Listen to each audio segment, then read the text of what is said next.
Hello there. I am so glad you're here tonight because this is going to be such a fun and terrific show.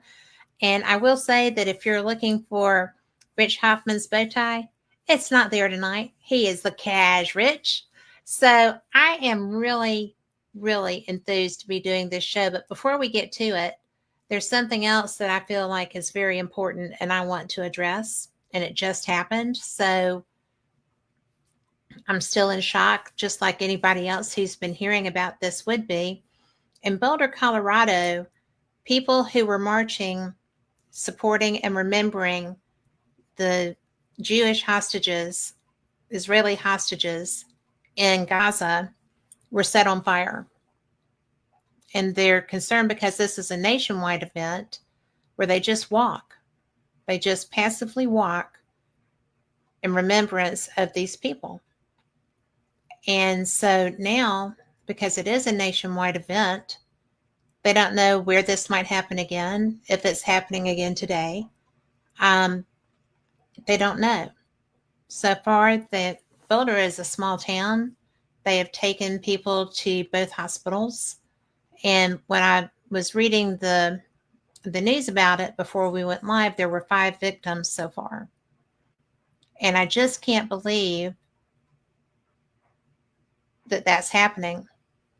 I know that our Jewish Community Center here in Birmingham, as well as our temples, our synagogues, are very well protected because they have to be, as are any other places in our country, and I'm sure around the world right now.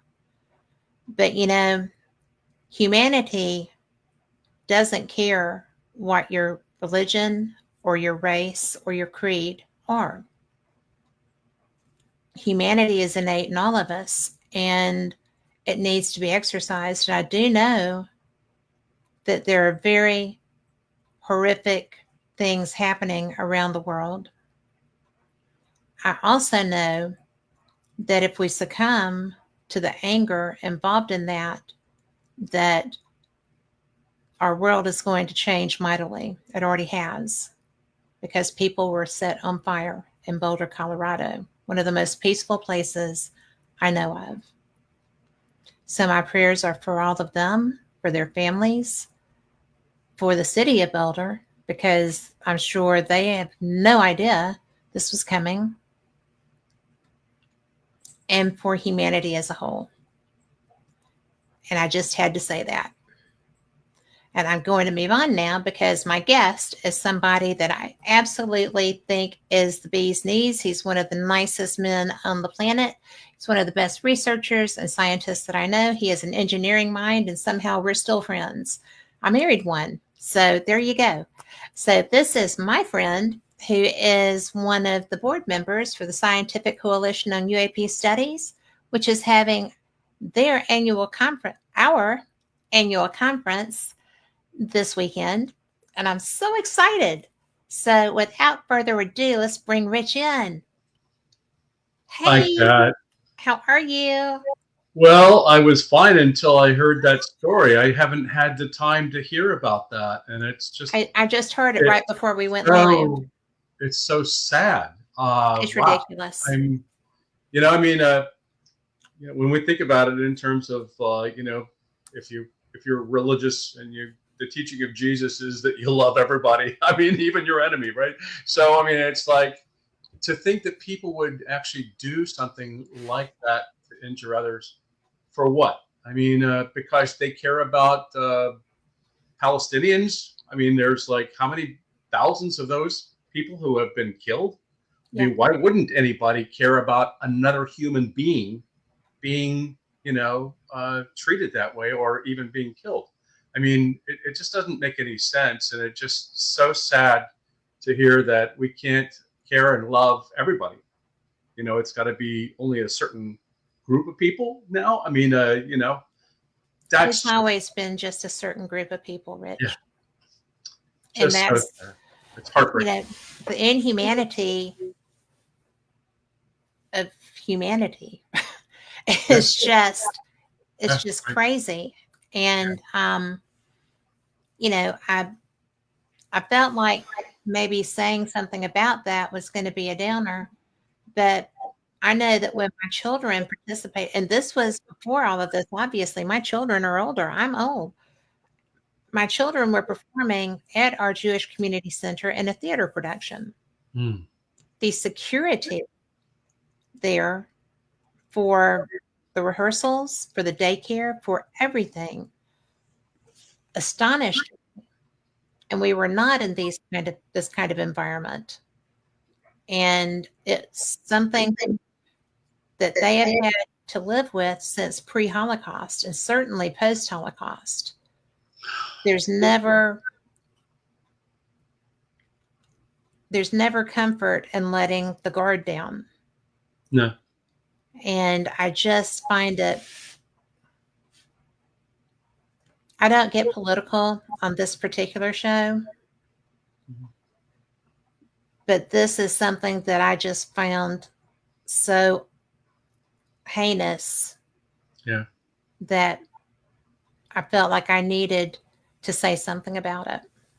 Well, bless you for saying it, because I think that ultimately it needs to be said. We need to get smarter, and also do something about our world, which is just going in the wrong direction as far as I can see. Well, it is, and if you are religious, then biblically it's supposed to get tougher before it's done.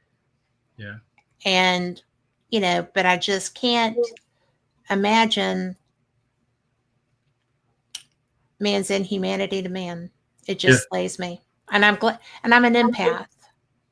So it really hits home also probably stronger because I'm sitting there. One of the victims was an old woman, and the person just basically threw Molotov cocktails down, and she fell and caught on fire. And he was throwing the Molotovs so that they would burst on them, from what I heard before we went on the air. And, and obviously it's a terror attack because now everybody is horrified thinking that it might be their city. This remembrance walk is everywhere. It's nationwide. It's probably, worldwide.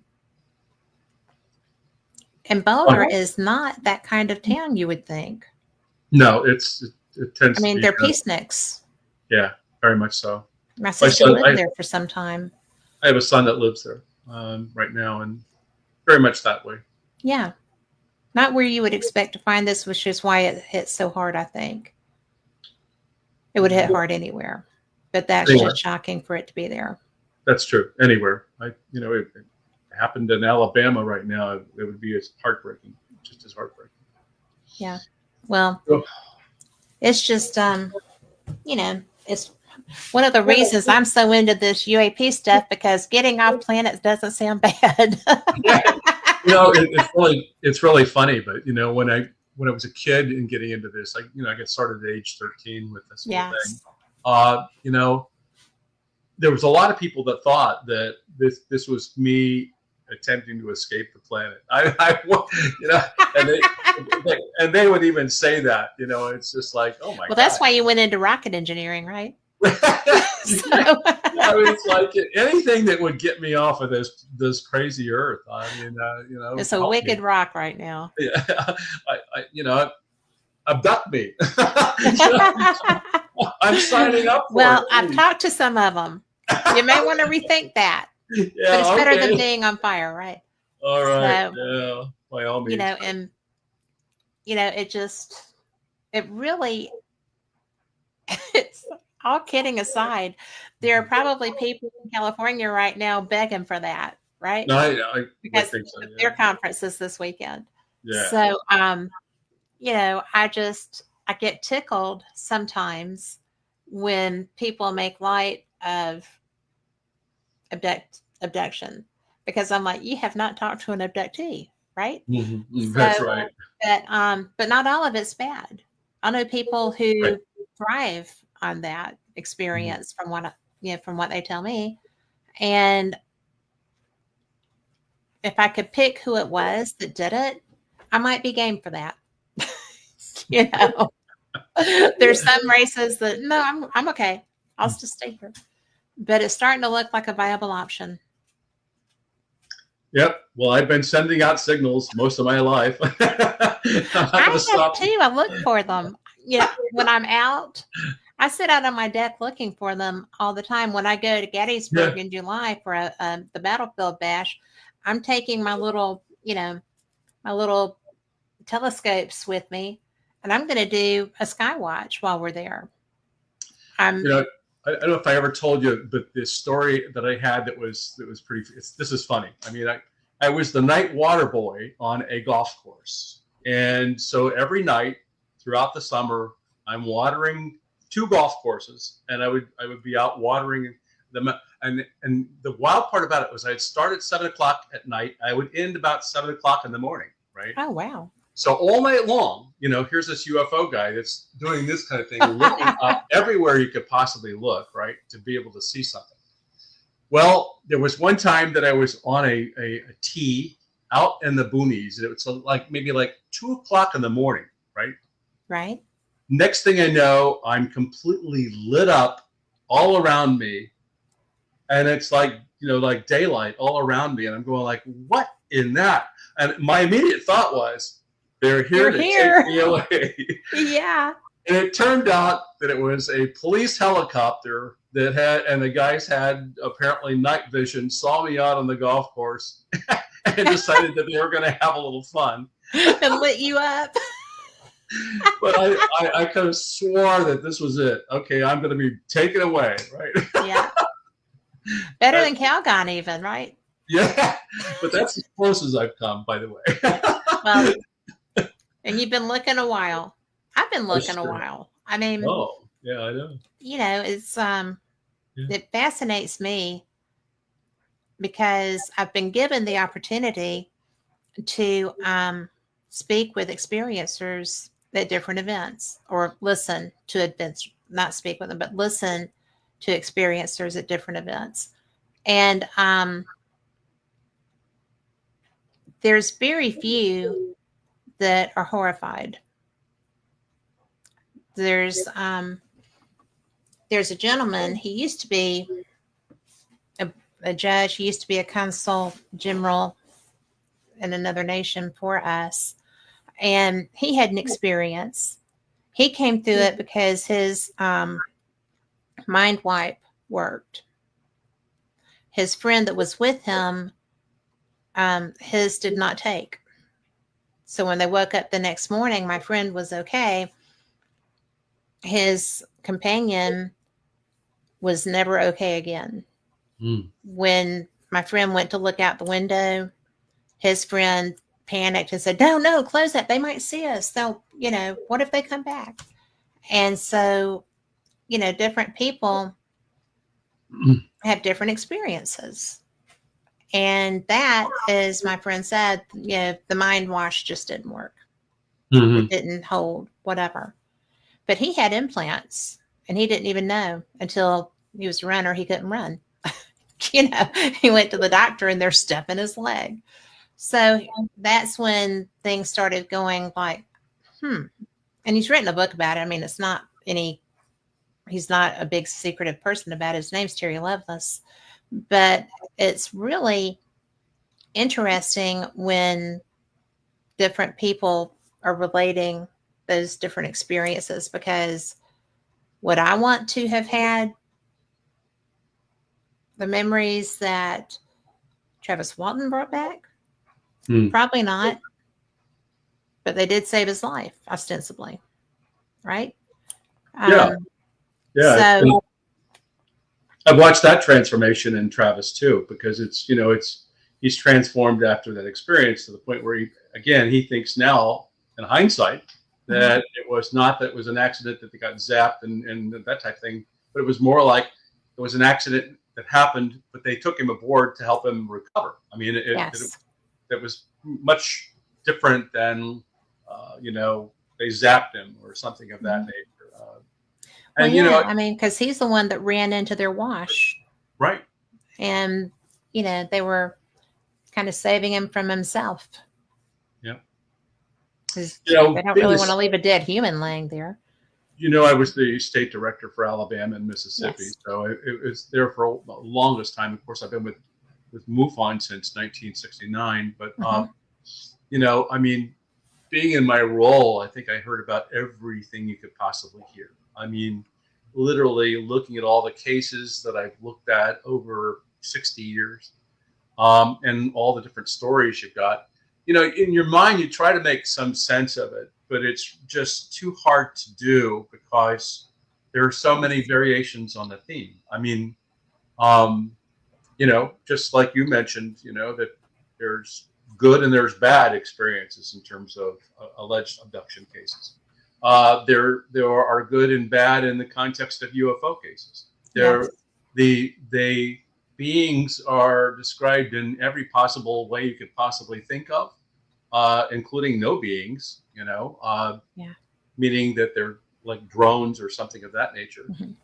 And even the objects go through so many variations in terms of thinking. And you're saying like, well, what does that mean? I mean, we're not talking about maybe one location, or are we talking about one location? Are we talking about like, we're being visited by everything in the known universe? We're the unknown. Are we the zoo that everybody wants? We're an exhibit. Yeah, I we're have often thought that yeah, probably we are an exhibit, yeah, because we're certainly not going to be a vacation mecca. yeah. So, although we do have a habitable planet for, almost everything, we have weird stuff here. So maybe they could acclimate and enjoy it. But, and I have met people, especially when I lived in Atlanta, that I wondered about. And when I was in New York, I saw a lot of people I wondered about. It really would be the great place to go and blend in. Sure. But, seriously, I I think there's a lot of life out there. Just because it's not habitable for this, it's not in our habitable zone, doesn't mean it's not in somebody's habitable zone. I mean, it's very presumptuous to think that we're the only method of living that's out there. I think it's also very curious. I mean, there's some interesting consistencies on a lot of different things as well as the variations. But let me clarify to you that, like, isn't it, to me, it's interesting that you can have all the different shapes of the objects, for example, different Mhm. sizes and everything else, but they all pretty much function in the same way in our atmosphere and on our planet. In other words, they can hover. Mhm. They can instantaneously take off and then change in any different direction. They perform very much mostly silent, in a silent Mhm. capacity. You don't hear that much. You don't see any kind of propulsion systems on them that would give you an indication. Sometimes they can be tracked on radar. Sometimes they can't. Mhm. But again, my point is that regardless of the shape or the size, they can all perform with equal consistency and do the same thing. Now, think about that in the context of multiple races that are coming to visit us. True. Wouldn't you expect that maybe they had a different kind of way of doing things, or why would they all have that same? It's almost like that same engine or that same propulsion. Maybe they're all part of the same Air Force. Well, yeah, or they're coming. They're there's also could be that there's multiple ways of getting here. There might be like just interplanetary kind of thing, and hypothetically, if you ever watched the Star Wars movie, you'd see that Yes. multiple races are on that planet, all driving the similar kind of thing. So maybe that's what it is, But Maybe but they it's learned how to coexist, except with the dark side. yeah. So I mean, but there's your mind just goes crazy trying to figure out I some logic know. behind this, right? And I sit there and I Um, do that, and it drives me yeah, crazy. I mean, you could just, and so you hear every kind of speculation about what they are, where they are, and that's really all you can do. It's not like you have a license plate on the back of a certain one. It's not like we, necessarily when it goes out of sight, we know where it went. I mean, we don't even know that. It's No. not, when a plane goes out of sight, we know that the plane's going to land somewhere. But here's an unusual shaped object that goes out and it's gone. It's like it doesn't get reported in some other place.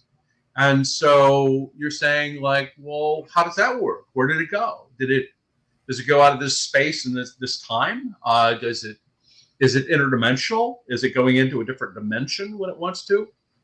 And I've often years have speculated the fact that you have these objects that seemingly pop in and out of water.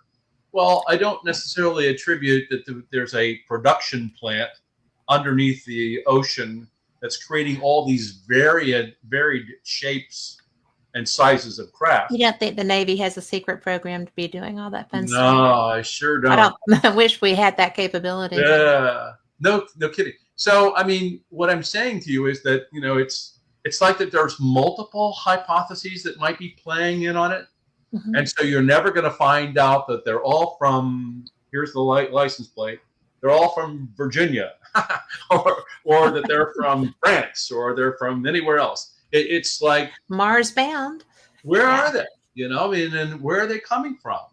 Why wouldn't you think that we would see them popping in and out through maybe space? And there have been some cases where we see them popping in from space. Mm-hmm. If you look at the 1976 Tehran incident, yes, there was an instance where a DSP-1 satellite, that's a spy satellite, was up there and it tracked on radar an object that was whizzing by it coming from out there, yes, and then coming down to Tehran.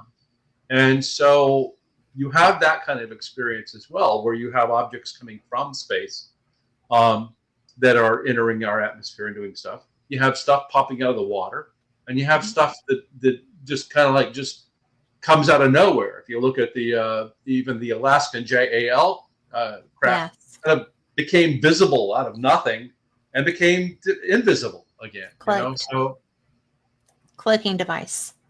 Yeah, cloaking or just whatever. I mean, I don't even know. I just love all the, and I love the idea of cloaking. Yeah. But it also frightens me because that would be such a threat to airspace. Because even with the capabilities that they've exhibited on some of the filming that I've seen and people I've spoken with that saw it, it's really stuff happens,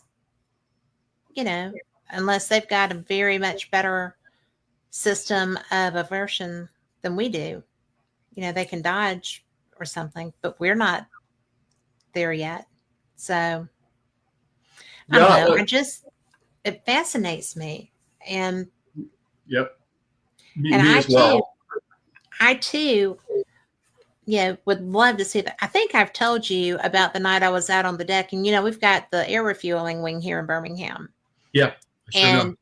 But I saw, and I helped design their unit coin. Isn't that fun? Not what you would expect, but and I have one. So because they gave me one, which nice. I thought that was so kind. But I was out on my deck, and bear in mind, I had been at the UFO Congress a couple of years ago, and a man came up to a UFO person and said, "Here, I filmed this." And I'm nosy because that's me. And I looked over his shoulder, and it looked like 2 tin cans tethered, moving together, which could be refueling. Mm-hmm. But he said there was no noise. They were translucent. They weren't lit like a refueling operation.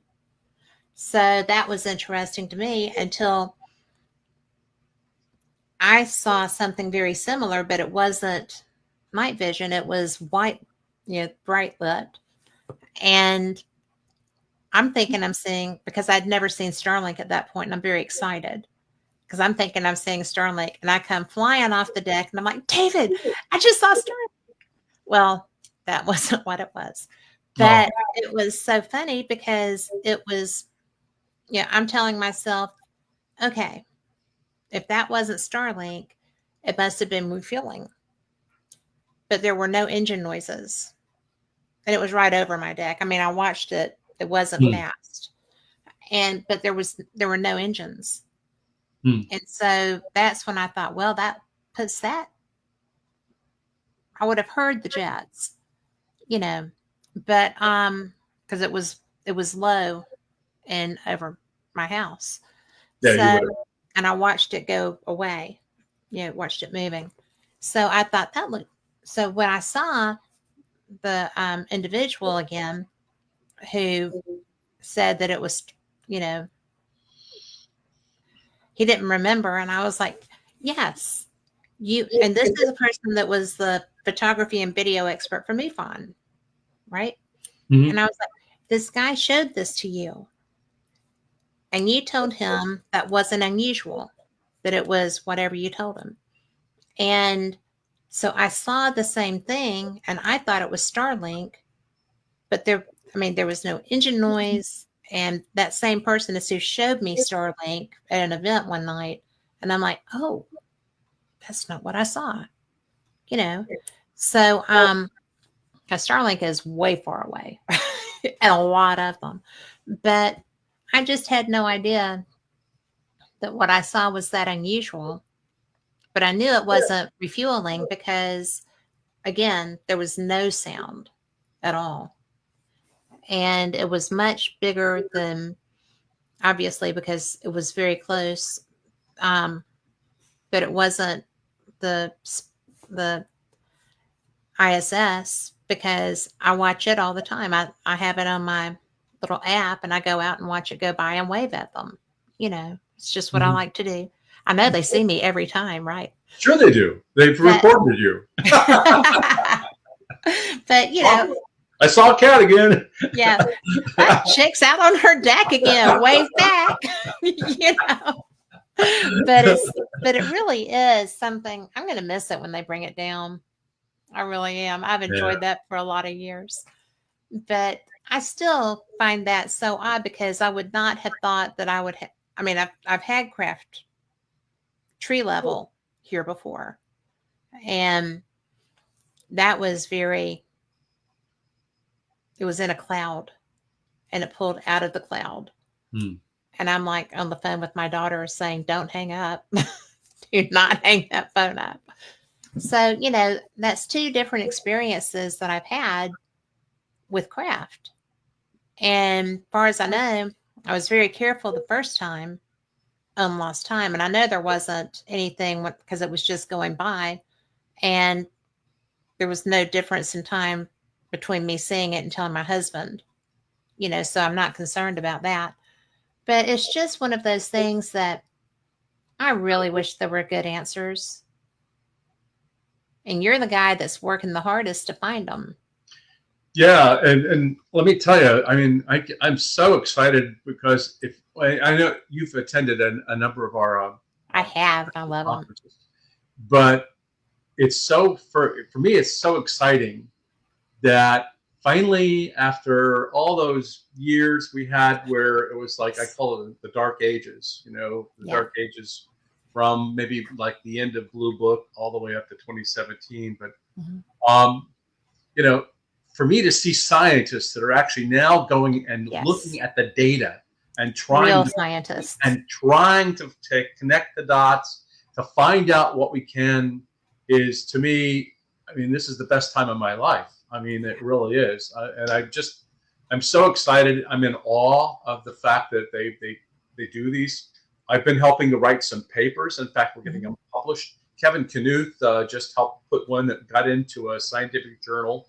And we've also, so I'm excited about the fact that we're getting them in the journals where we're getting, published.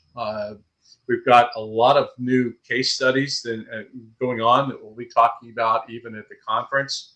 A lot of investigations with high-tech equipment that are very exciting that will help us to get more answers. Things like, for example, we kind of sort of know now beyond the visible range of the electromagnetic spectrum, what they're starting to look like in IR and infrared. But what do they look like in other parts of the spectrum, and what can we tell about their propulsion systems and various other things? So we're starting to do those kinds of experiments that will now give us better answers. We've always been curious about whether or not, like, for example, we always say that there's no sound. Well, there could be sound that's just above or below human hearing range. Ultrasound. Yeah, and so we have now equipment that we can go out and listen for acoustics for that. So I mean, I guess what I'm trying to say is that you have things like LiDAR, and even the radar is definitely improved and everything else. But now John Q. Citizen can get these things very, very inexpensively compared to what you could back, decades and stuff like that. You couldn't even get them many of things decades ago. But what I'm saying is that the costs have come down for the technology to know where you can really go and do this. Mm-hmm. And so the conference that we have coming up is talking about the foundational approach to the study of UAP, and what should that look like, and what kind of equipment should we be really focusing on using that we think that might give us the best results, or what kind of other kinds of studies can we do. And so that's the thrust of the conference, is to be able to figure out scientifically what we can do with this phenomena, knowing that it, to citizens, it's there and gone, right? Mm-hmm. But we need to be able to go where there's more repetitive type of sightings. Yes. Potentially, or even, there's even the context of, can you use, since they seemingly have an affinity to go towards radiation, nuclear devices and things like that, but can you use radiation to attract them to you and have all the equipment lined up to be able to see it? And so that's part of what's going on, by the way, at the DoD level, creating what they call a honeypot to attract the UFO to it. And then you can do instrumented studies, right? And so that kind of concept is now being looked at more and more as a potential for us now to get the answers about what these things really are, and how they do function, and so we're going to get more answers. And I guess what I'm trying to tell you is, I think that we're probably, if we have now, since we just got scientists to get on board with this in after 2017, and they're slowly coming on, and catching on and wanting to do this, and we're starting to get more universities that are actually getting funded for studies, believe it or not. The University of Würzburg in Germany is an example, and then there's others that, if we can continue to do that we could potentially now get that equipment out there to those places, study it, and get some answers. And that's what we're all looking for.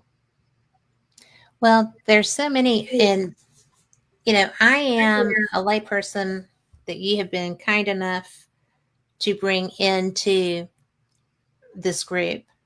And I'm so thankful for that, because ever since we met, I'm just amazed at the science that is being applied here. And the conferences that I've attended in person are just, my mind is blown all the time. When I was hearing Ryan, I think it was Ryan Graves that was talking about being in the air over Virginia and seeing them, being aware of them over to the side, and being concerned all the time about mid-air collisions and things of that nature. Right. And I'm like, oh my gosh, I was so excited about the Nimitz experience. And then when I did my research and was looking back, I found the Roosevelt experience prior to that. So they've been on both sides of our country, around military bases, around military equipment. It wasn't the radar. And I thought that the reason that we saw them and were able to interact was because of the improvement between the Roosevelt radar and the Nimitz radar. And that may have had something to do with that, but Ryan was still aware of them while he's in the air over Virginia.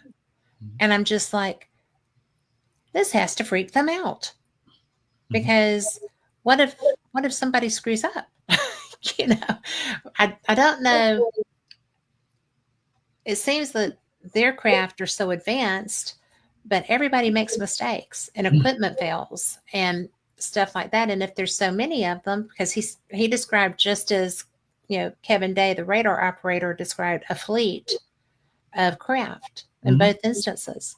And it's like, all it takes is one of ours or theirs to screw up, and then we're going to have a whole incident, and nobody's going to believe that it wasn't pilot error. Right. That our pilot didn't do something, because they'll never believe it was a UFO that he hit. Even if it goes down, they'll retrieve it and it'll go away, and it'll still be the pilot's fault. So there are a number of cases of, like, for example, if you take a look at the Kinross case that happened back, I think it was in the late 60s or early 70s, I can't remember now, but there was a situation where, basically an object was seen moving, a jet was sent up after it, and apparently they had the merged plot kind of thing, but they never found the plane anymore. And then you also had other instances, like, Friedrich Valentik, who was out of Australia. It was flying in, and he hit an object with his plane. Basically, he hit an object. He was never found either. He's gone. His plane was gone. So that's another one of those cases like that. Then you had the other instance, like just recently, I think that there was an object that was hit by an aircraft down in the southwestern part of the United States. And they're questioning what that was. Was it a drone? Was it an object? I don't know, but the material science would give them some answers on that. And I don't know that they're sharing it. I've never heard any more about it, but that did happen. Add in the fact that you've got these drones that are being seen, which, I'm a drone pilot. Okay. So I know about drones, and I'm also aware of the FAA rules and various other things and the changes that have happened there. Suddenly I'm allowed to now fly my drone at night, which I couldn't do before. Everybody had to be just after sunset, you had to be down, but now you can fly at night. So guess what? Now people are seeing them at night, right? Right. So and they're all lit up, and then people can't, because they can't discern what objects are in the nighttime sky. They misconstrue aircraft lights for drone lights, and so that's a big confusion. So people are doing illegal things like pointing laser pointers at that's aircraft, so insane, blinding pilots, and then you've got you've got drones that are to the nth degree becoming one of the world's biggest concerns, because everybody and their brother is making advanced drones, and the drone technology is advancing incredible. Now you can have stealth drones. You can have drones that become weapon systems. Legally, you can have stealth drones. Oh yeah. Get out of town. No, I mean that's. Take a look at the even in Ukraine. They're building wooden drones. Well, wooden drones won't be detected by radar. So I mean, you can use materials that are not gonna. I mean, that you can use for a drone that you can't use. I mean, because it'll be detected, right? So I mean, so they're avoiding that. They're stealth kind of drones. So you have drones that are the huge drones. I mean, cinematography drones in themselves are way huge. True. And what I'm saying is that there's some of these things that are almost as big as maybe a pickup truck or something of that nature. And so with that kind of thing, and then the fact you have drones that can go up to, like even the drones that we have, the Predators and things like that, can go up to like 50 and 60,000 feet. So it's not an issue about the height of the drone. They've also got drones that are now hybrid, which means that they're hybrid. So you might have like a fuel source that's making it work, but at the same time it can have like another kind of thing where it can like use solar, or it can use other things to be able to have it stay up all day, And so So you've got that kind of technology. You've got a variety of people who are making them look like UFOs intentionally. Um, so, going back to the challenge that we have as investigators into this phenomenon is that the John Q. public sees these things and will misidentify them now more and more as UFOs or UAP. And then people get confused. Well, it was moving this quick or that quick, but they don't even know. They've never studied it. Or, why are we seeing them all now? Well, because we can fly them at night now, and it's easier to see a light on a dark background than it is a dark object on a light background, like daytime, right? True. So, and then at night, the other thing is that you have the problem where people can't deduce size very well. They can't deduce distance. They can't tell you much of anything that makes any sense. It might look low, just like, you said you saw, the space station, the ISS when it goes across. At times it can look like it's pretty low, and you're thinking, well, that's up where an aircraft might be. No, it's not. No, I never, because I always know what it is. Yeah. So that's cheating. That's cheating, Kat. Not everybody does what you do. But I mean, I use that Sky Guide app. Yeah. And it shows you all the satellites. Sure. And I mean, because that's how I skywatch. Yeah. I use it, and if I see something, I'm like, oh wait, I always have it on night vision, and it has the designation and everything on all the satellites. And it's very useful because when I see something, and I'm going to slam MUFON a little bit here, but they know I love them. But I have tried different times to report incidents, and their system blows. It really does. That is the most inept computer system I've ever tried to operate within. And so finally, I just quit and I started calling Steve. And I'm like, I just saw, right. And he's like, well, file a report. I said, nope, I just did. I've told you, because your system doesn't work. And so I figured eventually he'd get tired of me doing that and fix it. So, maybe he has by now. But, it's too important of a function to not have working. Oh, yeah. Because how are you going to have your data? Or your data? I go Southern with that. I apologize. But, but you have to be able to gather in order to analyze. Mm-hmm. So, do you still have anything to do with MUFON? I'm a benefactor for them. I'll be a lifetime member of MUFON, but I'm not in any capacity performing any leadership roles or anything of that nature. I feel bad about slamming them when they're not here to discuss that, but I'll have to get him on here again. But no, I mean, I understand what you're talking about. That the database that they had, I know that they've gone through several instances of trying to improve it, or at least getting the funding to do it. I don't know that they actually did, because I've been out of it since 2017. But yeah, but ultimately it was one of those things where it was like it was very old, antiquated. I questioned whether or not it had already been breached by Chinese and everybody else and their brother.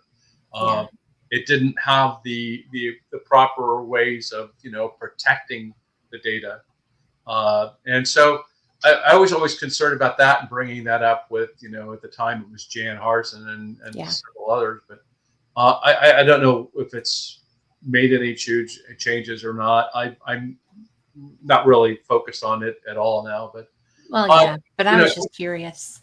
And then the other thing is that it kind of like, I don't know who the state director even is for Alabama anymore. I know that I'm totally at a loss. I have just completely lost his name, but I get emails.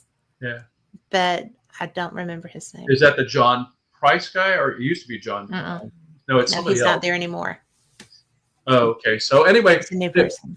Yeah, so it might be that they don't, the investigators aren't there. They don't have a good an infrastructure like maybe the time I had. But anyway, there's all kinds of other things that are going on. Plus, the other problem we found out was that the case investigators that were actually doing the investigations would write up these reports, and we would be like looking at them from our scientific review board, trying to be able to find the best cases. And then you'd see that, well, the witness did a much better job than the investigator did in terms of actually documenting everything. So they were just, they just weren't doing very, very well. So the quality of reports were really lacking, and the quality of the investigations were really lacking. And so that was, for me, pretty sad, because I've been with them since 1969 to see that. But that's the challenges that I ran into even when I was doing the state investigations, and also became the deputy director of investigations under Steve. So, I mean, we struggled seeing, really thorough, well done, very broad-based approaches to investigations. So I think that MUFON's, kind of needs to maybe like somehow change a little bit. They need to improve on a lot of different things. I don't know if they've got the ability to do that now. I don't know that their size is there. I don't know if they have the funding, but hey, look, it is what it is. And I wish them all the best. I think that they played an important role in helping us to at least get through and let people know that the cases that they had are validated by somebody and at least investigated by somebody. That I agree with that.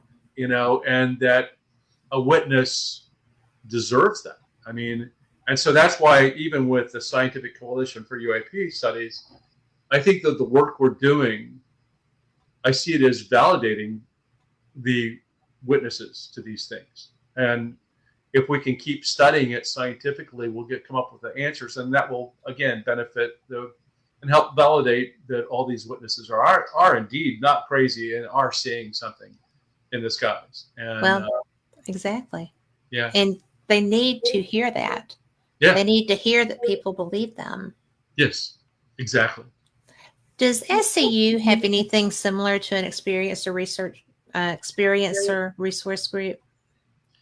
No, we haven't focused on that. Part of our I know you're science-based and you're looking at the machinery and the flight patterns and things of that nature. I was just curious. You might ask why that would be the case. Well, I guess it's because much of that you can apply science and physics to, but when you're talking to an experiencer, it's about an experience, and now you're getting into mental and emotional health, emotional things that are just more challenging to apply, scientific principles to it. I mean, and so to me, I always looked at it like, I hope that somebody who has that interest can help forge that discipline that's needed to be there, to be able to study it scientifically in some capacity, and to be able to help us to get an understanding around that. But when you had, even when I received cases, in the state of Alabama that were clearly like, more like an experiencer type thing, or someone claiming that they have an implant or something of that nature, you were always challenged in the sense that it's not like, first off, that I'm a medical doctor or a psychiatrist or anything like that. But at the same time, where do you send them? I mean, it's like, it's not like that there's this, you go to a doctor. Go to your local doctor to do that. Well, wait a minute. I have to have insurance to do that. Well, can you pay for my insurance? No, I can't pay. No. And not only that, but the first thing is going to be, a psych evaluation, as it should be. Yeah. And, there's so many different ways to, there's too much. So you know what I'm talking about. I'm talking about the fact that, you could have had a drug-induced experience. You could have had a psychotic break. You could be schizophrenic. You could be all these different kinds of things, And now you've got to somehow determine all that, And there's not a funding stream for you to go to do that. Yeah. And so it was best for us to just stay and use the physics and everything we can apply scientifically to the objects as opposed to the experiencer stories. Well, there's other people that are doing that. Yeah. So, Good. that's one of the things that I really liked about my experiences with people from MUFON was that, because I think I'm still a member. I should be a member. I still get emails. Um, but it's so bizarre to me because Kathleen Martin is a friend of mine. Right. And so, do you know she got attacked? Attacked? Attacked by a disbeliever. She was No. she was physically attacked. It was horrible. Oh, But no. yeah, she's okay now, better. But I saw her in Arkansas and I didn't know. So I went up to her to hug her and her reaction was fear. Whoa. And I'm like, what happened? And she told me about it. So, people that are out there in the public venue doing this work are being targeted by people that are crazy. Yeah. Because it's admitting that there might be other life and stuff goes against religious or scientific principles or whatever. And if you're supporting it, you must be crazy or evil. And so they chose to attack her. And Wow. it was an anthrax-like substance. Oh my God. And they just poured it over. She was walking with other people and they just poured it over her head. So that was another one of the reasons that I'm so militant now about people not being dupes and not being that person. We have to have, it would be the equivalent of, I represent Fate Magazine, so I talk about weird stuff, so I must be evil. No, I am not. She is not. People that are doing this work, I mean, y'all aren't crazy. Y'all are getting scientific data that is being presented in professional ways and being accepted universally, actually, because of the level of professionalism and experience that y'all bring. Right. And she also, in her field, has that level of professionalism and experience. So it doesn't mean that she's crazy or anything. Just want to let you know that a lot of times my email is filled with those kind of things where really you do know that that this is the devil or the work of the devil, and I got people telling me that you're getting it all wrong, and these are evil, and and then I had somebody that said something about, well, that I run across these beings all the time and they speak English. Yeah. Or that just came in the other day. I mean, it's like what really? what do we? Oh yeah, I mean, it's like there's people that are sending stuff like that all the time to us to like figure out and let us know that they see beings every day, and I'm going like I had one woman called me up, and I think it was down in Birmingham when and she was like telling me that she had a being that got into her underneath her skin or somehow got into her or something of that nature. And I'm going like, wow, that's pretty wild. Again, you hear every kind of thing you can possibly imagine. One woman came up and said that I see 100 of them a week. And I'm thinking like, wow, I've never seen one at all. And so what do you do with that? Again, going back to what we talked about before, your first thought is that they need a psych eval, and without a doubt. And what am I going to do? There's no way for me to do that. I mean, at all. So you just let it go and you kind of like just dismiss it and say, well, here's another one of those things that are coming in. And that's, for us, it's very sad because it's like, is this that we have more mental health challenges than we are led to believe? And we definitely have more health challenges than we're led to believe. Yeah. Because And as from the other side of what I do, the paranormal side, I can't tell you. And for the longest time, the woman that was the leader of the group I was in would send me everybody because I don't work outside the home during the day. mhm. And I'm like, well, I'm still working, you know. But there was a woman who would not stop. And it was, she was having like a possession issue and stuff. And I'm like, ma'am, I cannot help you with that. Mhm. I can help you if you're having other things go on in your home, but I am not equipped or trained Right. or willing to deal with a incident like what you're describing. But I Yeah. can refer you to, I was referring to mental health at that time for that because Sure. religious people get involved with that too if it's somebody that, but with much more knowledge and ability to deal with that than I would have. Yeah. And I'm not going to deal with that. And the reason I don't investigate with the team anymore is because they expected me to go into those homes alone. Hmm. And I'm like, no, I just looked like I was born at night, but it wasn't last night. But, it's just like you want to help everybody. And sometimes you just can't. And then you're getting stuff like that, and you're not even doing any of the woo side of Right. ufology. Right. And that really alarms me.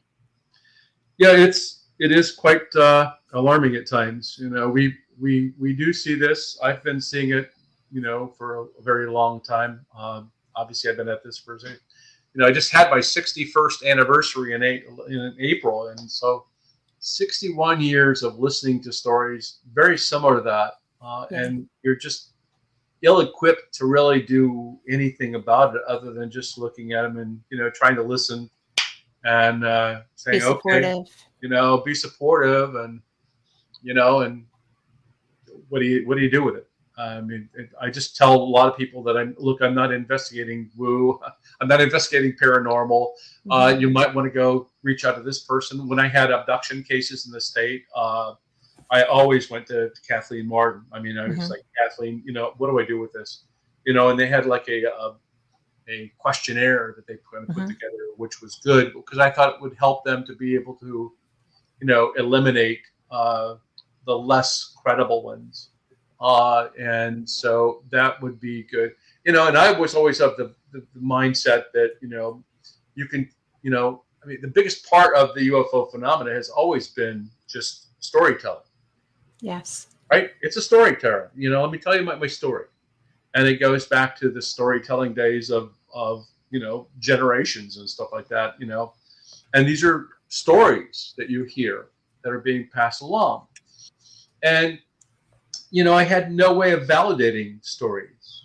You could tell me anything, right? And so I always felt like it Yeah. needs more if we're really going to get some answers to this phenomena. And I'm glad that we finally have technology tools that are allowing us to now do something and actually see that they're there. Just like you're talking about Ryan Graves, or Mhm. they finally have the radar systems to be able to see 30 of them on the ASA. And Unbelievable. they also saw them on the Nimitz because they had the Spy One radar Mhm. that was there. And so, we're finally getting tools where we can actually do something and actually detect them. Okay, well, that's great. Now let's see if Now we what are can we going to apply. do with them? Now let's exactly. Now let's train things to be able to help us to see even more, right? I know that there are satellites that we've got in space for defense purposes that can read that's a golf ball and it says the word Titleist on it. Mhm. Well, why can't we see that and hone on objects that are being reported? And Yes. it's a matter of having satellites now able to use that we can to do those kinds of studies. So it's a full court press. It's a total government that needs to get involved. NOAA weather radar has been known to Yes. track objects, right? So we have all these different kind of sensors all around that can help us to be able to see where they are, detect them. And if it's a calibration issue, then let's get it calibrated. Just like, if you think about the Chinese balloon going across the United States, But they're saying, well, we didn't know it was there, and they had to recalibrate in order to slow it down because they were too busy looking for hypersonic missiles as opposed to slow moving balloons, So they it's okay because every person in America was filming it as it went over them. So yeah, we had that. Yeah. We got this. Covered. Yeah, you just needed to pay attention to us, and stuff like that. That was. I'm sorry. That was such an epic security fail. Yeah. Oh, big time. Ah. The other thing that I thought was interesting was that speaking of balloons and stuff like that. I don't know if I ever told you this or not, but I was here in Huntsville, and I was, I work on the base where Marshall Space Flight Center is, and NASA, and everything else. And so, and of course, I have people around here that know that I'm in the UFO thing, and so I'm going into work. It's a beautiful October 12th, 2012, beautiful sky, nice everything, and I got suddenly 4 people that are calling me up and saying that, hey, did you see the UFO? It's up there in the sky. I said, where? We'll look up that way. And so now I'm looking up and I'm seeing this light. It's light, and then I can't see it anymore. Light, I can't see it anymore. Light, and it just keeps doing that, right? And I'm thinking, stationary? What is that? It's about the same part of the sky. It's not, it's not like moving or anything like that I can tell anyway. In between it's gone and then it's there, and it was a beautiful sunny morning, so it was reflecting the sun when it hit it, and I thought, wow, what is that? I thought maybe I'd seen my first UFO. I thought, wow, this could be it, And anyway, then I get to work, and the lady behind me said she saw it leave from NASA. And it was cylindrical in shape and very translucent. And I thought, wow, that's pretty cool. So maybe it's some science experiment or something like that. Anyway, I'm now looking at the MUFON database, and I'm now following cylindrical objects in the reporting over the next 4 days.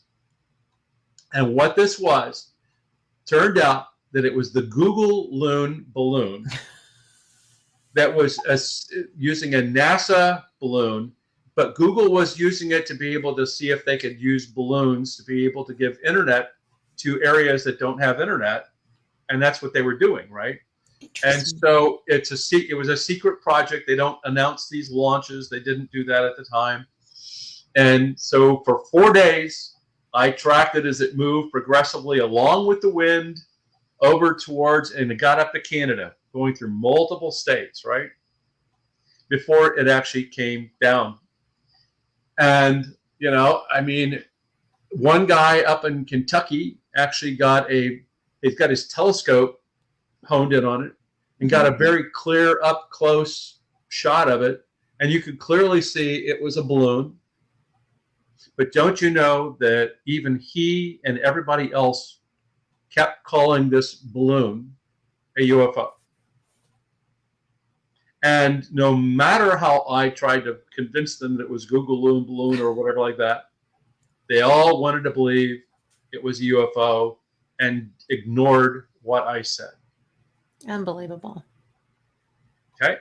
So a lot of people are so caught up in that they don't want to accept any kind of rational explanation. And to them, it will be in perpetuity, I saw a UFO. Well, technically at the time it was. Well, sure. For them, despite the fact that somebody was confirming what it truly was. See, that's what gets me. It's just, it doesn't matter. Yeah, it doesn't. And it doesn't matter regardless of the topic, really. If somebody has a belief system that they can't step away from, that's right. You're not going to sway their belief that they saw, a little green man, like Al here, who's, I apologize. Al really does like to participate when I talk to you, so he was just pushed over too far. But I if I were to see this walking into my living room, I would have a fit. Mm-hmm. Because it it would trip me out, but I'd be so excited. Yeah. Right? Because I know that I see craft. I Mhm. know there's craft. And I would think that there are operators of some type. But if one strolled into my living room through those sliding glass doors, I would probably scream and then go, "Oh, sorry, didn't mean to scare you." But it would be just so cool. Mhm. And I just think that because I know I've seen craft that wasn't ours. I've seen stuff that isn't on any software that I'm looking at. And I've got some pretty good software besides the Sky Guide, which is pretty effective anyway. But I mean, I know there's things that are unmarked. There's things that are scientifically based and they don't, or militarily based. They don't want those labeled and stuff. Mhm. But I see a lot of stuff that's not labeled, Mhm. so I know it's there. And it's just so frustrating because I'm so nosy that I want to, and I'm Southern, I want to welcome them in. Hey, y'all, come on down. But would you like some coffee or just some water? Do you need to hydrate? But it's just a thing that I would be so, I would really be welcoming. I think that they've been here enough, right? Mhm. Whatever this is, I mean, it wasn't 1947. It was Charlotte Mann and her family. And I don't even remember what year that was. Do you? The I thought I had her information right here, but I don't see it. But I met this woman at the UFO Congress. She was speaking, and they had a craft come down in way before Roswell, and her father was a minister, and so because the beings there were injured and probably dying, they got her dad, and her dad was praying with over them, and I believe that's accurate. It's been like 5 years since I spoke with her. But you know, there's been this for a long time. Roswell was the first crash, but it's the first militarily involved crash is my take on it.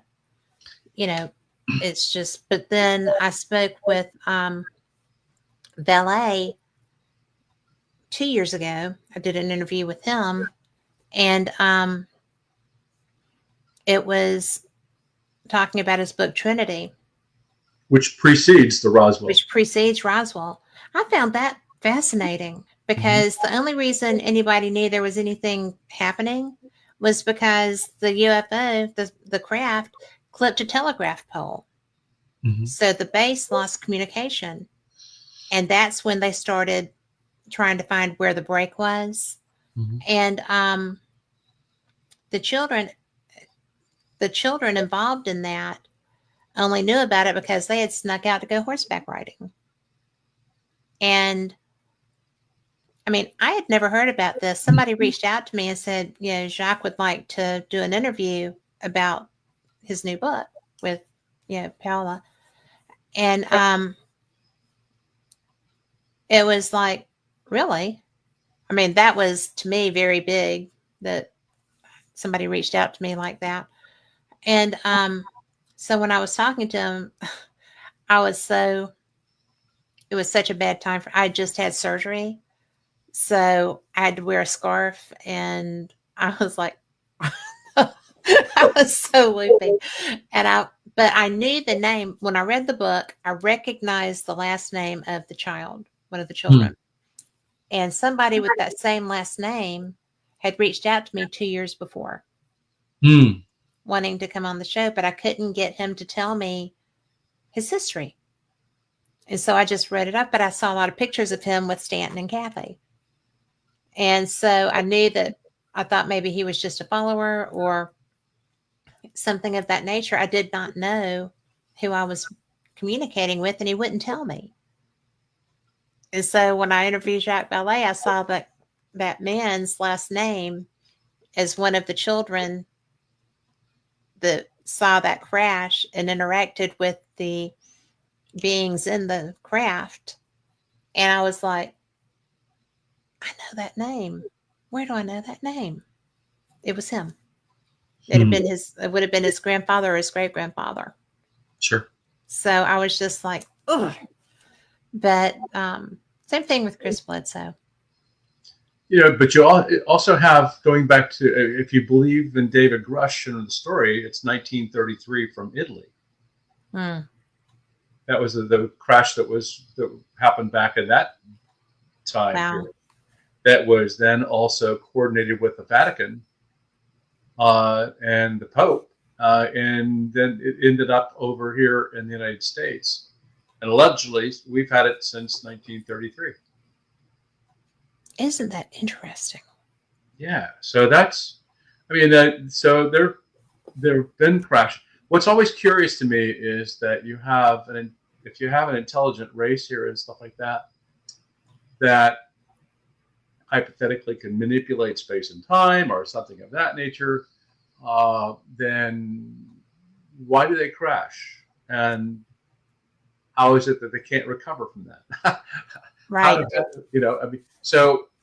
What makes them crash? It was believed in the early 40s that the radar that we had was too powerful, and that potentially had an impact to these things allegedly all crashing in the Southwest, because that's where radar was being developed, and it was in its infancy. But that's anyway, also where nuclear detonations were occurring, and that could have had something to do with their mechanics as well.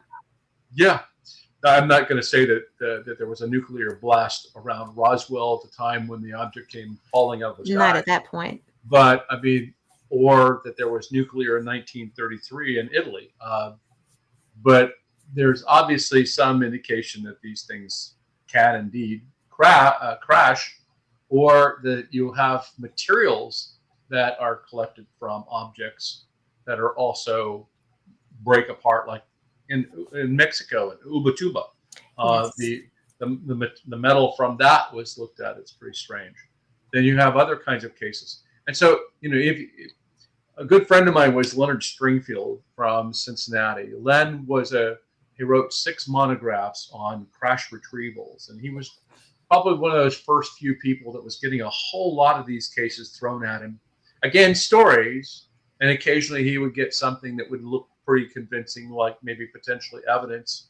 But nevertheless, he had documented just from the stories alone that there had been as many as 200 crashes on a global basis. And so, if there's any, and I'm not saying all of them necessarily have to be real, but let's say that there's even 1% of them, or a small number of them, even one.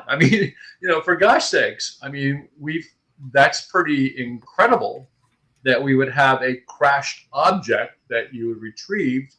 And what would we do with it? Well, it goes to the military generally, and then they have reverse engineering that takes place, and that's what they do very well, by the way.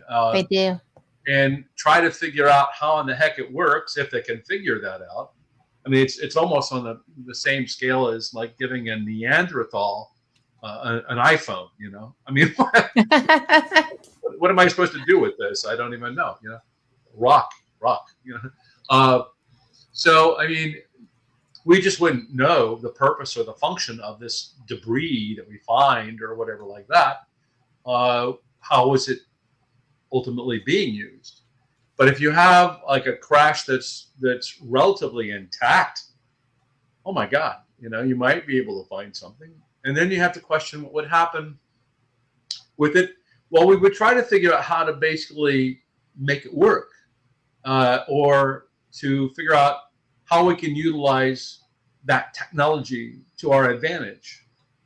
I always got a kick out of the fact that the memory metal from Roswell is very Mhm. similar to what they call shape memory alloy that came out in the 60s Right. that does the same thing in terms of crumpling, and it goes back to its normal shape, just the same way. And the interesting thing is that it came out of Battelle Memorial Institute. Well, guess who was working with Project Blue Book and Project Sign and Project Grudge? Yeah. Battelle. So there's a case where you might have had this debris or this metal, and you pass it off to an organization like Battelle, which, by the way, it's not even a publicly traded. It might be now, I don't know, but that it was a private industry, firm and stuff like that, and it's off the books. Brilliant. Yeah, and that's what you do. Absolutely brilliant. You pass it out to the defense contractor or whatever you got, and suddenly now you're the government person in the government. You can deny Plausible. with impunity that I Plausible have no deniability. knowledge.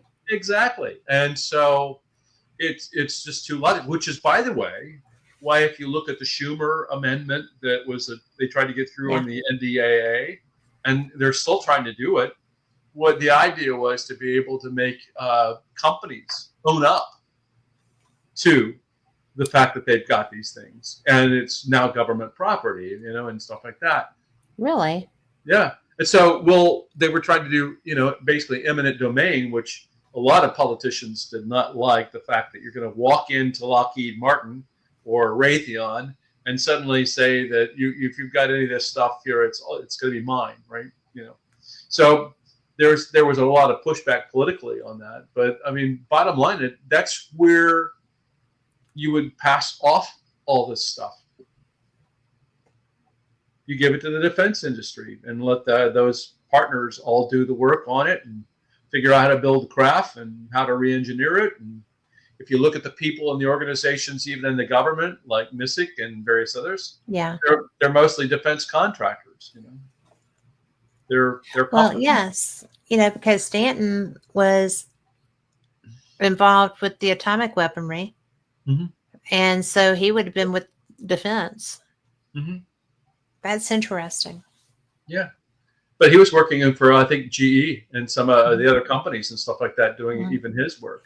Yeah. So he's a defense contractor, right? So I mean, again, going back to if you've got Battelle, for example, getting the memory alloy that was found at Roswell, they're out using it. And the other interesting thing is the shape memory alloy that came out of Battelle went to a variety of these players, much like, you'll hear about where they pass the materials around and allegedly these different companies were working on it. Well, the Navy Ordnance Lab created a thing called the shape memory alloy. And they called it nitinol, nickel titanium alloy. And NOL on nitinol is Navy Ordnance Laboratory. And then what happened was that's, if you think about those bendable metal glasses we have that return back to the shape, so that potentially came out of the Navy Ordnance Lab. So. Get out. No, and that's that whole study about shape memory alloys and stuff like that, and ferromagnetic shape memory alloy, all these different kinds of uses and stuff like that began to be applied everywhere. So I mean, just think about how many other potential things that we've uncovered, are now out and being utilized in some capacity. That's just crazy. Yeah. And cool. Yeah. And I have to tell you, because I'll forget, Charlotte Mann was the Cape Girardeau case. Oh, okay. Yeah. In 1941. Yeah. So I knew it was in that period. I just didn't want to not tell you. But that's insane. I mean, my husband's a machinist. Send me some. He will make you stuff. I mean, it's so cool. When you start going metallurgical, my interest peaks. And it's just so. Yeah. It's so, and he has stuff. I mean, even just with our little stuff, it's not defense, it's not military. It's just products that people are using and mining or stuff. And some of it has some of the weirdest properties. I mean, we have metal that burns. We have metal that does stuff. We have plastics that are stronger than metal, it seems like. And I'm like, well, how are you machining that? With really good tools. But I'm always amazed at this stuff. Material science is just another one of those things that's exploding. They've got actually now, they're able to take and make wood that's stronger than steel. Yeah, that blows my mind. I'm going like, wow, that's pretty incredible. I mean, we start to get down to the quantum level in terms of making, nanotubes and various other kinds of things, or rearranging the molecules completely or whatever. It's fascinating to be able to see what you can come up with. And I think that, that whole world of science now with the quantum stuff like that is just incredible. Plus, we're not that far away from quantum computing. We've already got AI in use, and AI is just going to change the entire world, if you would, for the good and the bad. How do you feel about that? Well, to me, it's like one of those things where it's like I'm very concerned. I'm very concerned because, again, if you take a look at how, the internet was a very good thing, but it can be used for a lot of good stuff. At the same time, it's being used for bad stuff, right? So you have AI that's advancing to the point where now you're replacing workers. You don't need as many workers anymore.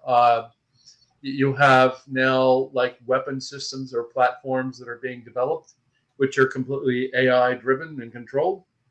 And you're going like, wow, that's it's like, yeah, I'm going to trust that. I've seen that movie. Yeah. Or two of them. Yeah. So, I mean, again, it's great. It can be used well in the context of if you want to have it write a paper or something like that for you, fine. But it's also now destroying our understanding of what we think is real and not real. It's also destroying our faith in what we believe we can trust or mistrust. Meaning that, AI is being used to create fake UFO objects, if you would. I can no longer use the tools that I've got to be able to analyze it and determine if it's a fake or not. Is the public going to not accept the fact that it's AI or something of that nature? No, it's real to them. It looks real. And going back to the fact that everybody has their belief systems, they're just going to believe what they want. And so now you've got deep fakes. You've got people. I can use your voice. I can have an AI character that looks just like you, sounds just like you, talks just like you. And is that really Kat or not? Can I trust that? And that's a legitimate concern that I've got in the context of AI and how potentially it can be used. All of those are valid. Yeah, I mean, literally, there are people now. I mean, that are. I mean, believe it or not, there's actually apps. I just heard about this. That there's apps that I can create an artificial intelligence character and be dating that person and having an online relationship with that person, and they go on for years. And the whole time that I'm dealing with this, it's like an AI fictional character. That's weird. It's weird. And yet at the same time, it's happening. Well, yeah. And, what do we do with that? I mean, I don't know. To me, it's just, it's a very scary time for us because I think, again, it's a situation where it becomes so prevalent in our society, and then we suddenly just accept it. But then we're caught with our pants down, basically, because now it's being abused, right? Well, we don't seem to be a society that likes checks and balances. That's correct. We've gotten And away from that. we have. And Yes. especially with something Yep. that, I mean, it's already that powerful Yes. and it's only just begun. And it has cognitive abilities, Hmm. it's self aware. Yep. And that to me is no longer mechanized, that's sentient. And if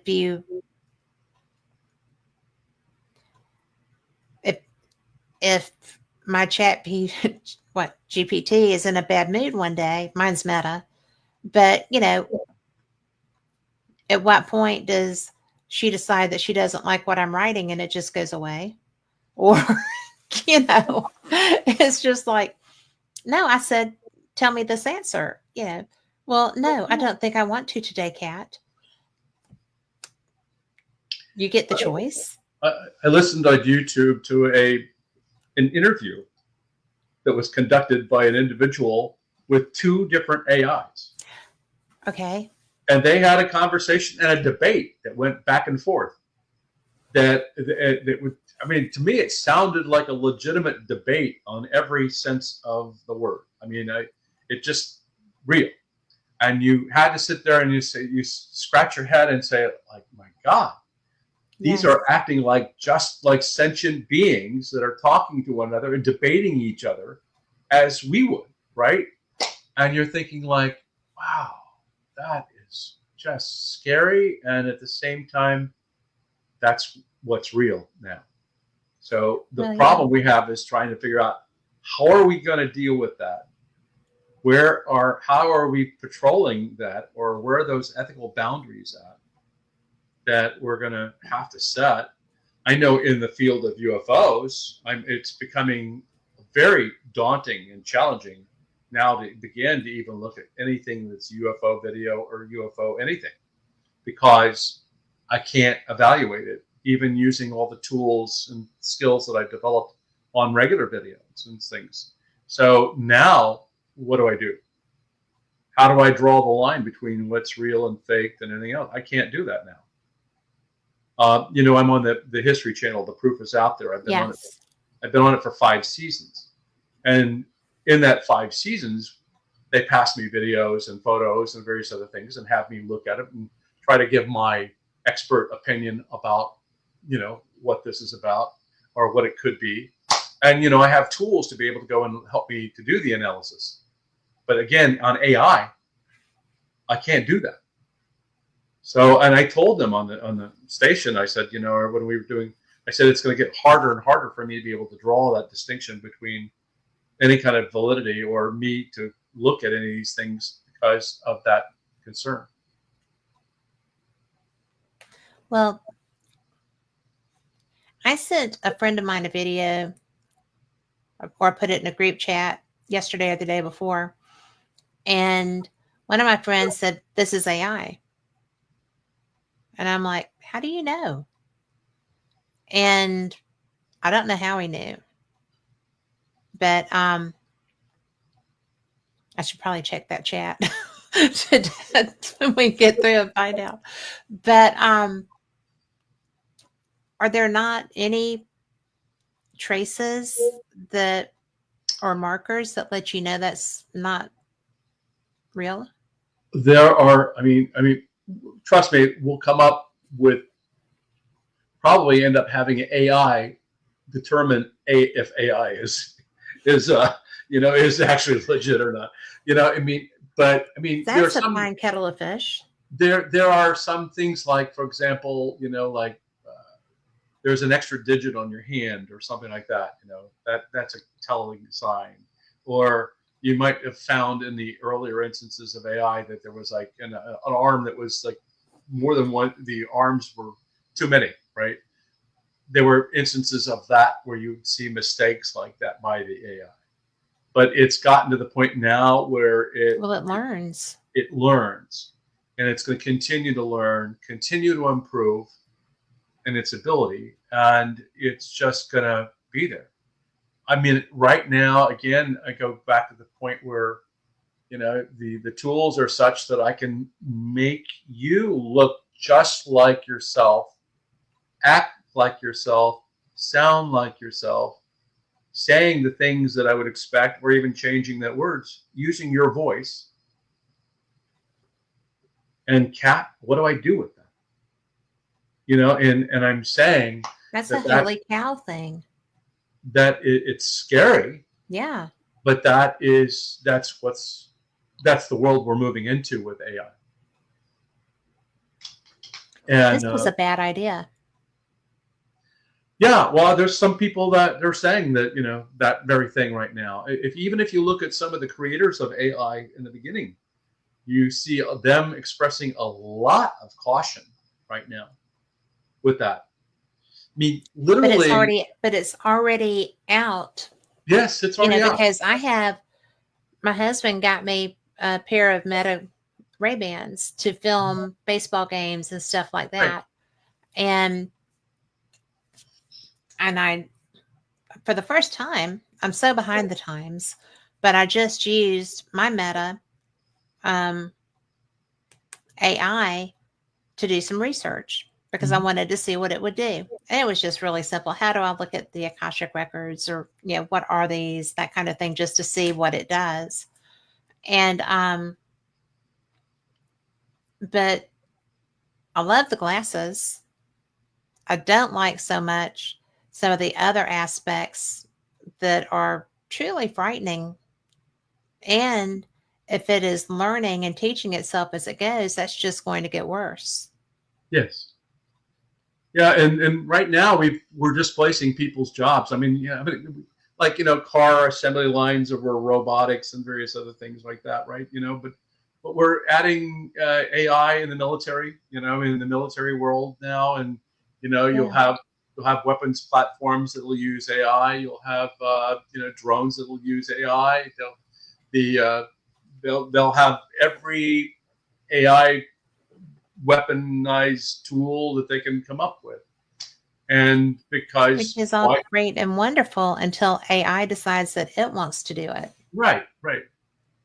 And we're competing with the AI that's also being developed over in China. We're developing, and so now you're going to have countermeasure after countermeasure being applied against AI. And, it's like, what am I going to do with that? Now I have to have AI that's combating AI, There's a movie about that from back when we were kids. Yeah. Do you remember that? Well, Terminator was about like that kind of stuff. But there was another one. Oh. That they just kept coming into no-win scenarios. Yeah. And they just blew up. And they blew everything up with them. Sure. Well, iRobot was one of those things with Will Smith. Remember iRobot? Yeah, I couldn't watch all of that. I didn't like that. Yeah, it was scary. But those kinds of things are now becoming reality. Yeah, and likely. Sorry. I was going to say, is that your alien in the background? He's got an itch.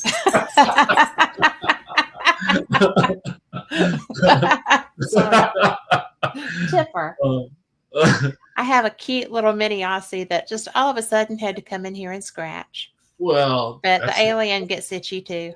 That's the place you have to come, right? With Mom. So, but it is. It's such freak of nature stuff. And I mean, seriously, I have had these glasses. And so I've had the Meta app because of the glasses. And I didn't realize that was my AI thing until I read an article somewhere and I was like, oh, that's on my computer, on my laptop. It's on my iPad. So I was like, I want to know how to do this. So I just opened it and thought, well, once kind of an anomalous topic that I can't get in much trouble with. So I went with Akashic Records. And plus I think that's interesting and I don't know how to do it. And I want to see if it can tell you. But that's all I've done with it because I am leery of it. And I don't want to really have a lot of exposure with it. Plus, if I write something, I want it to be me writing it. Hmm.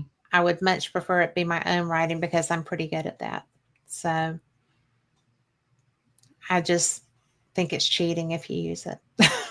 So Truly understand that. I mean, think about that. If you're in school and you're using an AI tool to do your paper, I mean, what are you learning, right? exactly. What are you And learning? it's not like any of our kids still have writing skills, That's right. right? I mean, or research skills. Or let's go one step further. I mean, do you remember the days when we had to do longhand division and all that? Do you understand division now that you have a calculator? Do you understand it now that you have an AI? Do you I mean, you're separating yourself from understanding how it would happen if you didn't have any of these technologies. What happened if you had an EMP pulse that took out all the electric on the planet was now gone, right? Yep. And we're living in the dark ages. Would you know how to do all that stuff? Well, no, but you and I would be among the gods. Yes, we would. That's right. So, because we can read cursive, we would understand our government. We can do math. That's right. We understand science. That's right. We have command of the King's English. I mean, right. It's just like we would rule the world. We and our peers would rule the world. Our generation is the last one that has that. That's right. So, it's really, and I raised this next generation, and I say that because they were the first automated and computerized generation. Mm-hmm. Because when I was first starting to work with the American Cancer Society, we got our first computers. They weren't even computers at the time. But, when we first got word processing units, somebody donated 2 of them. And I had gone to classes to become a word processor operator. I was the only person that knew how to use them. And so the guy that was over us was kind of a putz. And so he was like, well, I said, I need one of those. I have to write 67 press releases every time we do a press release. I have to type them all because no Alabama newspaper will take a Xerox copy. Mm-hmm. And they know back then. So he was like, well, I just don't think you're going. And I'm like, nobody else here needs these as bad as I do. I need that. I need that. But,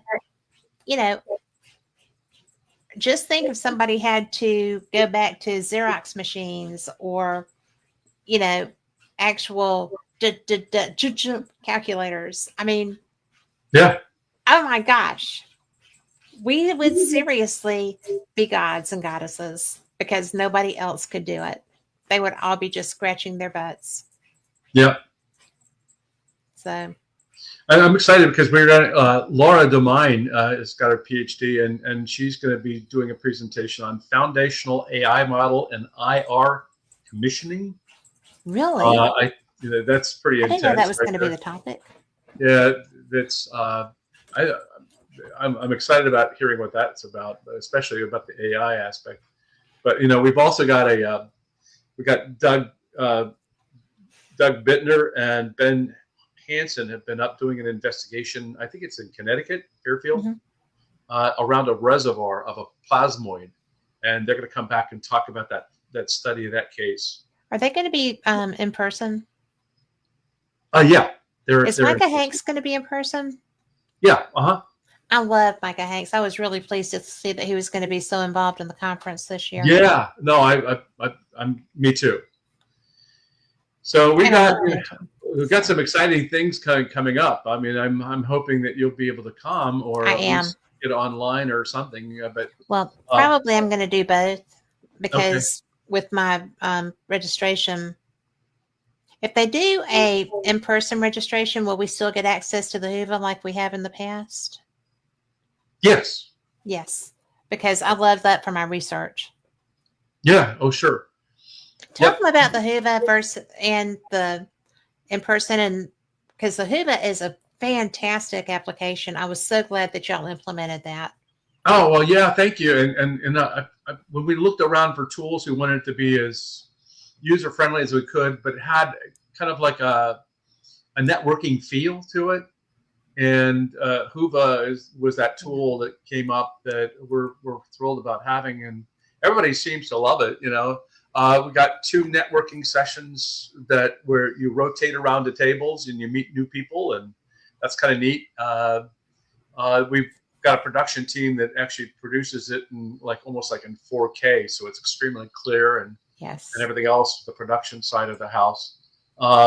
Micah, of course, is going to do the moderating. I've got an opening in the beginning. I mean, I used to do the moderating myself, but I needed to have some help with this because I'm pretty much doing it all. Well, and it's growing. And it's growing. Yeah. Yes. We moved into the Von Braun Center, which is in the downtown area, which is a lot more room. You're not bumping up to everybody and everything else at the same time. Yeah. It's got more hotels and various other things for people to go to do. But so I'm excited about it, Kat. I mean, it's got, we've got Kevin Knuth that's going to be talking about the study of unidentified aerospace undersea phenomena, meaning USOs, of course. Mm-hmm. Wes Waters, who's been working with the Project Galileo thing, is going to be there talking about instrumentation and methods for portable low-cost UAP observatories that you could set up. We're going to talk about what is research. We're going to talk about Matthew Shadegas, by the way, is going to be back and he's going to be giving you a report on the analysis that he's done of, I believe, the what they call that, what was that, bismuth kind of material. Yes. There's a name for it, but it's escaping me at the moment. But anyway, he's been doing extensive studies through the university, I guess, and through work maybe or something like that. But he's going to be talking about that at the same time. He's got how long until catastrophic disclosure, meaning the fact that what happens when this does come down and crash or something like that on the, and what's going to happen then. So Jay Stratton is, Jay was the lead for the creator of the OSAP, as well as he was running the UAP task force. And he's going to be talking from an insider's perspective about what it was like to be in the government doing that. So a lot of very interesting topics and a lot of interesting stuff that's going to happen at this conference. And I'm just super psyched with all the presenters that we're going to have for it. Well, I'm super psyched too, because I can't tell you how much fun it is.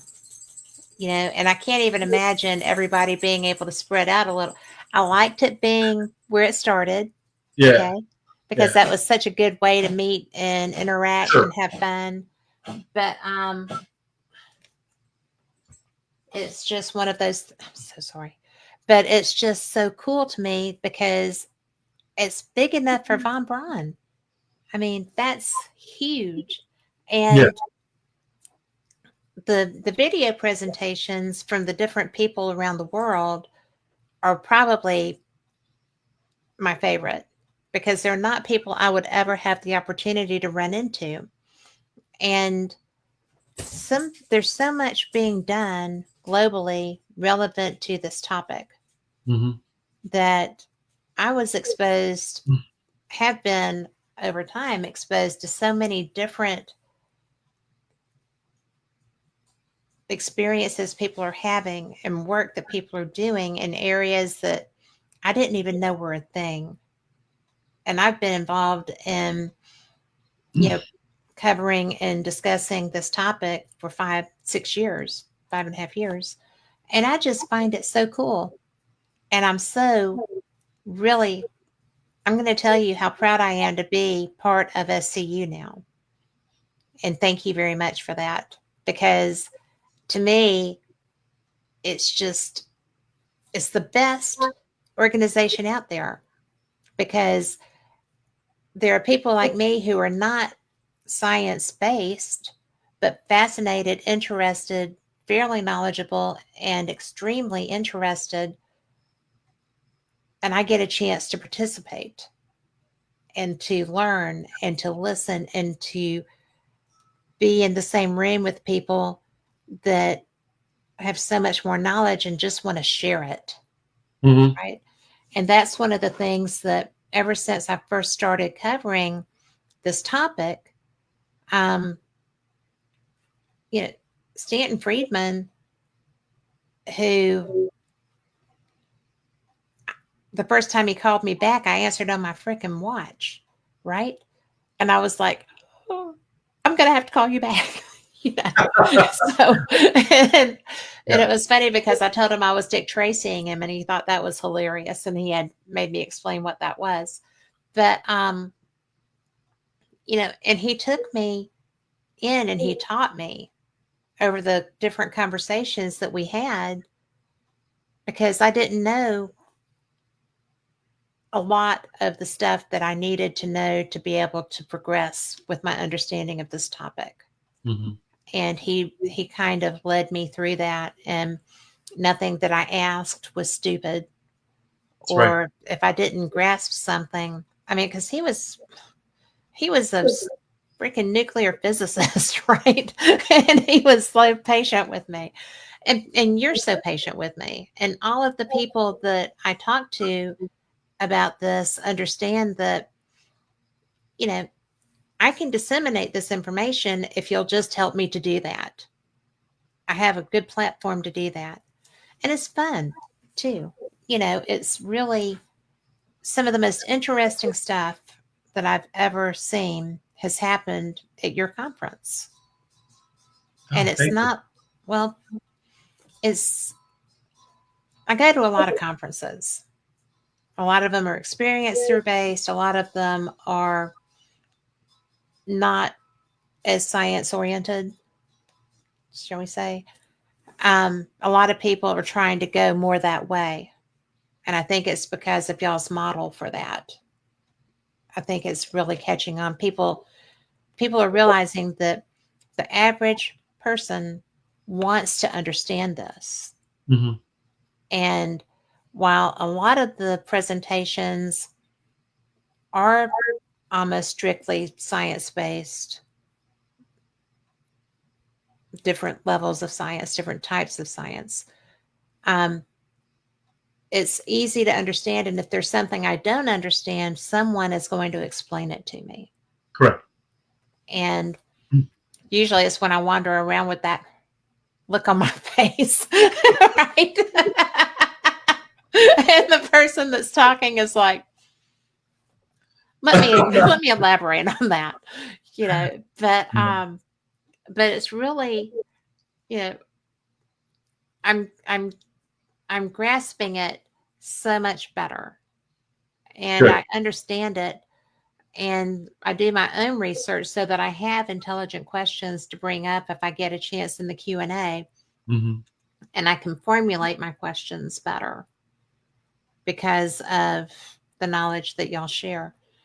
And I just think it's fun and it's cool. And I like the meet and greet sessions and the fun times. And those presentations, man, you bring people from around the world Mm-hmm. in for this. Yeah. There's nothing like it.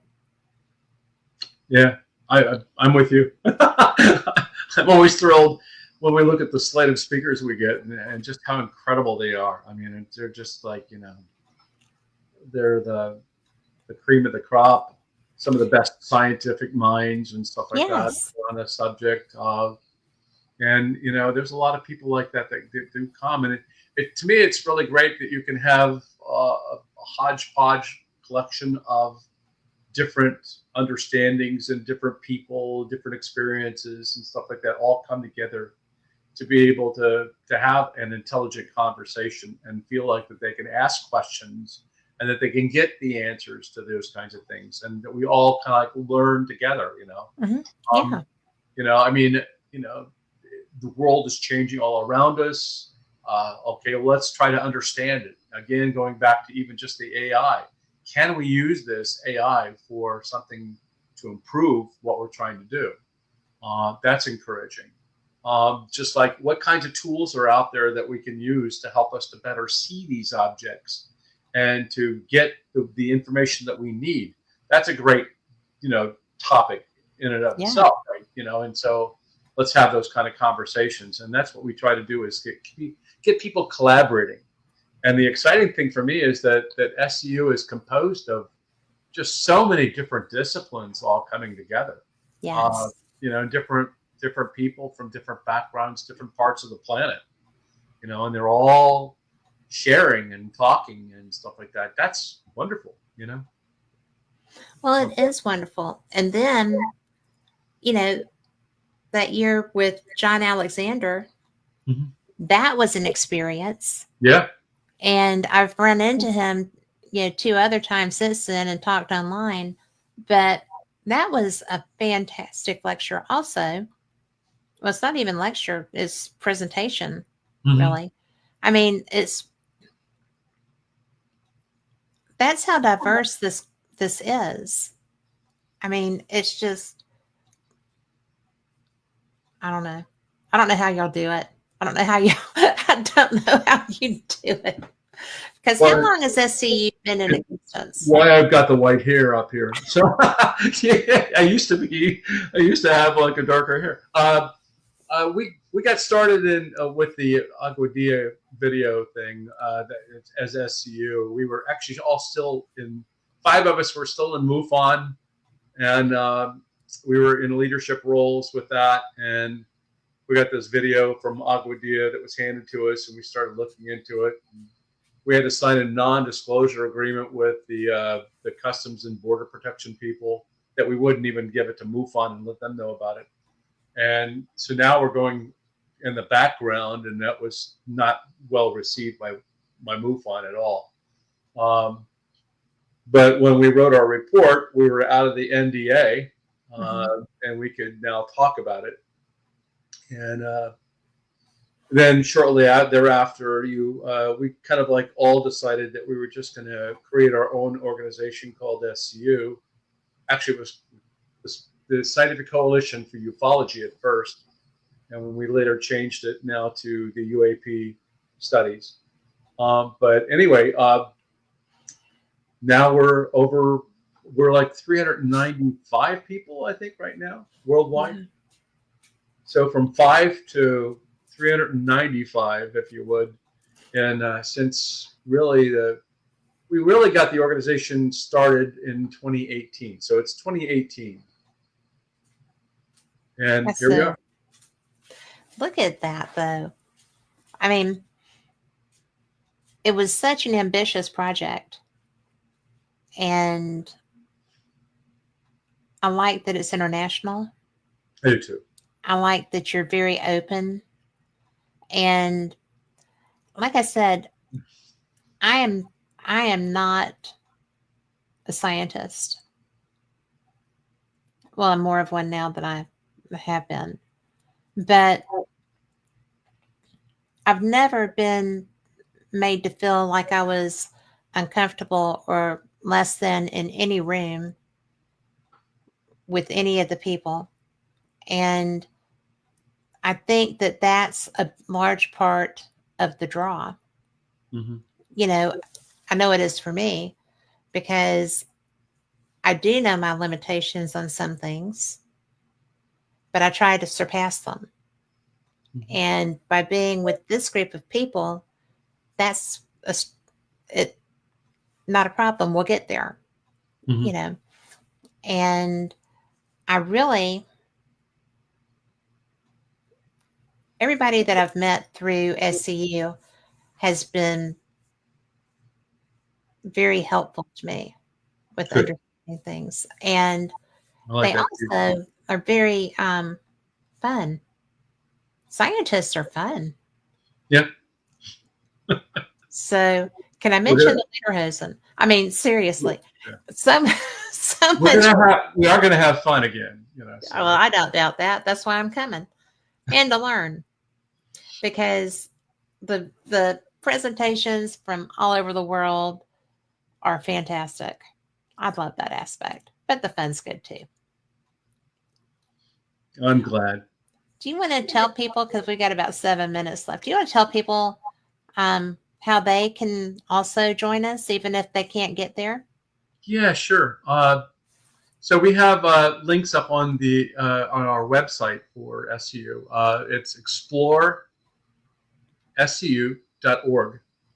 And if you just go up to that website, there's links up there. There's a link for the speakers, so you can see the speakers that are coming. Excuse me. Or there's also the agenda that we've got. And then there's also a link over to the registration page, and you can register.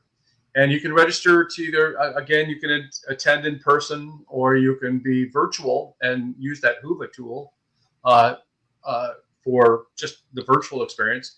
The videos, and we record all the presentations, and they're available for the next 3 months. So you can keep going back and rewatch all the presentations as many times as you want for the next 3 months. And it's a very collaborative environment on Whova. So don't feel like if you just want to be online and you want to be able to do that, great, do that. As opposed to the in-person and the expenditures or whatever like that for the hotels and food and everything else. But bottom line, you can have a very, like you've already pointed out, it's a very, very collaborative even environment online for you to get together and have meetups and conversations and connect with each other, ask each other questions. And so it's a wonderful tool.